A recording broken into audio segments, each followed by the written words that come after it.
respond, it relaxes the tissue. So the research is showing that the best thing for fascia is for it to move, to stretch, and not be stagnant. But what happens if you don't really move at all? If you're super sedentary, you haven't tried to touch your toes in a very long time, and you have body parts that haven't been through their full range of motion in a long, long while. To find out what happens when we don't move our bodies, researchers had people without injuries wear an arm cast and took scans of their fascia. Picture A shows healthy fascia prior to the experiment, while picture B shows that same fascia after just 3 weeks of no movement.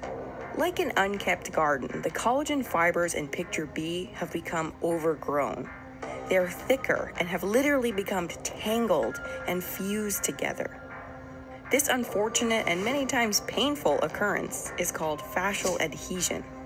Our fascia is arranged in layers, and when we move, these layers slide back and forth, gliding past one another. In healthy tissue, these layers are organized and woven into a lattice or crimp-like structure. But in unhealthy tissue, the excess collagen cross-links and fuses in many different places. And now, instead of these layers gliding smoothly past each other as they were designed to do, they stick to each other like glue and pull and strain and tug in all different directions. The data we've obtained show quite clearly that a lack of exercise results in overproliferation of the connective tissue structures, and thus in a loss of function. It means that exercise is essential for maintaining our fascia.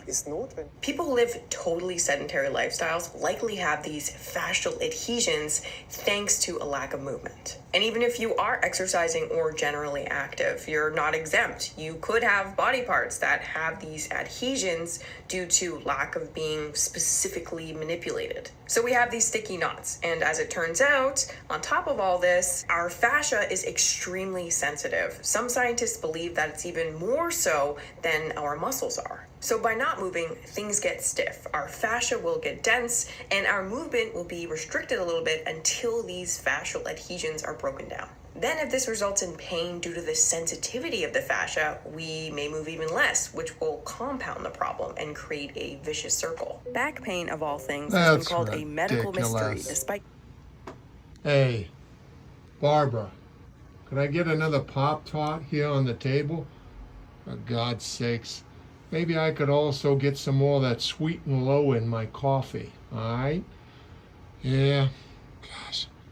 Let me make a phone call to this guy named David Ralston.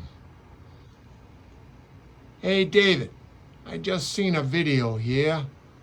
I don't know if you do any body work, but I kind of feel like things are kind of like being suffocated in my body. I got this feeling like there's a lot of tightness in my muscles. I don't know if you could help or not.